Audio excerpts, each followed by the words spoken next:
This is Ray Carsillo, geek expert extraordinaire, and I have a very interesting opportunity coming up where I'm going to get a chance to sit down with probably the first lady of geekdom, the very lovely Sara Lima. So the first thing I want to ask, of course, is just to establish for everybody out there is how did you get into comics? Because usually, of course, the geek world, pretty girls don't get into comics. Oh, well, thank you for that.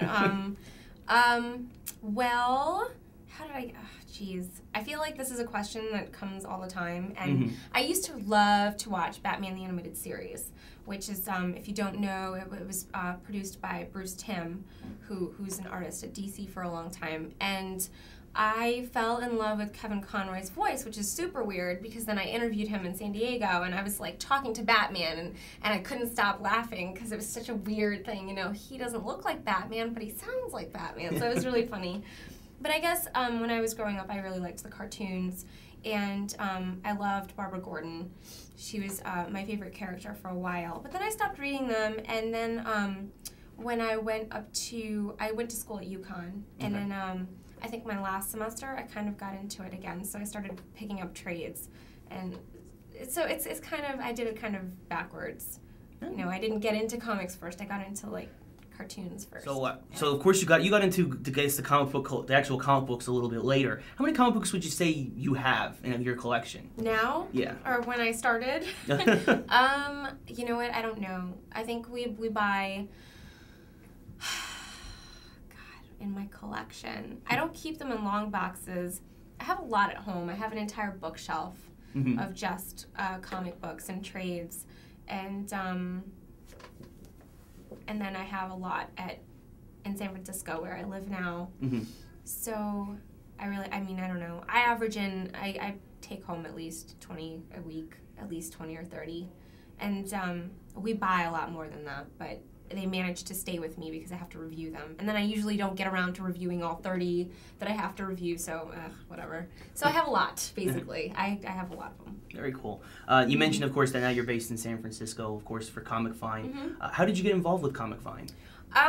Well, I used to write, little reviews for them when I was just, and I used to, they have a great wiki.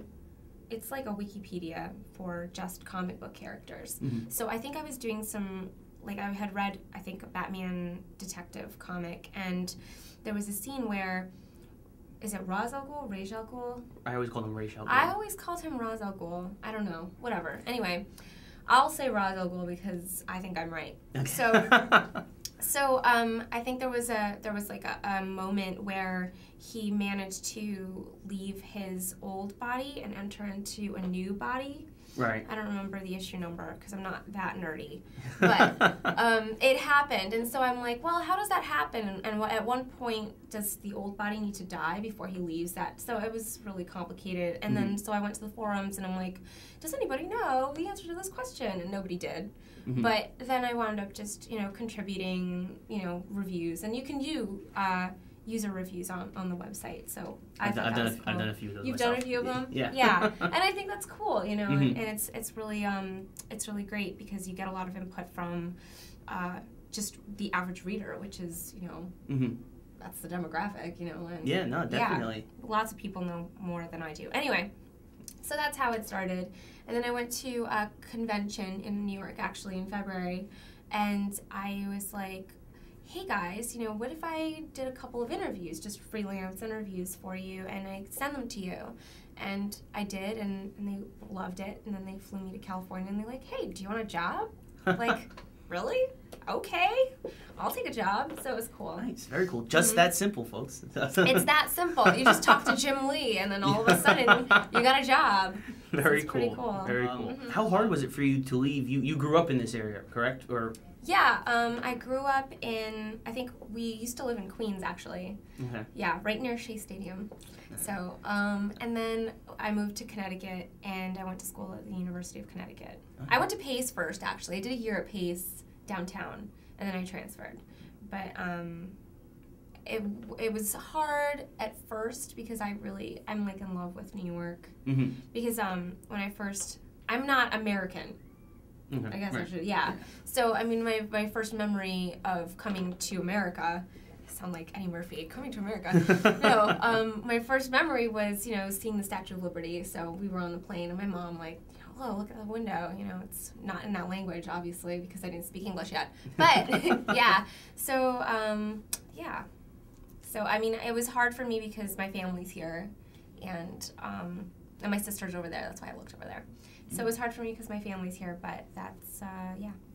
Very cool. But now I think I'm a little better adjusted. Now, of course, you're also a big sports fan, specifically hockey. Yeah, I used to be in love with Manny Malhotra. Yes, I think I ribbed you a little bit about that one. So hot. He was so cute. He was so cute. He was a waste. No, he was a first-round draft pick. He was a first-round draft pick, and he was the fastest New York Ranger. But he never scored. It doesn't matter. He was fast and he was hot, and that's all I really cared about when I was 16. Two different worlds, two different reasons why guys. It all comes down to being attracted to something. If I wasn't attracted to a cartoon character, I was attracted to a hockey player. I was just boy crazy when I was growing up, I guess. I don't know. Well, maybe. That makes one of us. Yeah. Yeah, I do love the Rangers, though. And I think if I had to pick a favorite player, probably Adam Graves.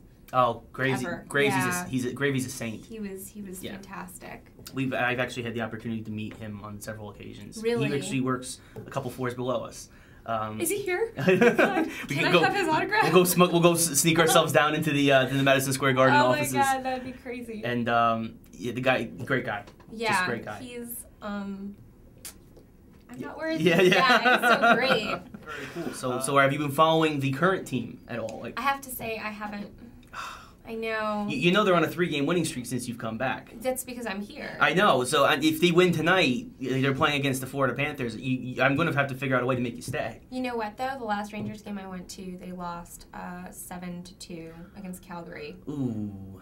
It was really bad. And it was during that time period where I think Peter Nedved was on the team. Oh, yeah. And they had some really mean chant. I forgot what it was. Yeah, they used to rag on him a lot, Nedved, for many different reasons because he was a bit soft to say the least. But I always personally liked Nedved because he had a natural goal scoring ability. But he was funny. Yeah, his interviews were hilarious. Yeah. Well, I don't think he understood a lot of everything going on in the interviews. Probably not. Yeah. No, but I think he. I liked him. Yeah. I liked him. I liked the Czech line. Do you Yes. remember that? Yeah, it was Jan Hlavik and Radek Dvorak. Yes, and Dvorak. Who was also gorgeous. Yeah. Well, you'll see him tonight. He plays for Florida now. Oh, great! I'm excited. So. This is good. So a very special thank you to Sara, and be sure to check her out over at Comicvine.com. I, of course, am Ray Carsillo, geek expert extraordinaire. Thanks for watching.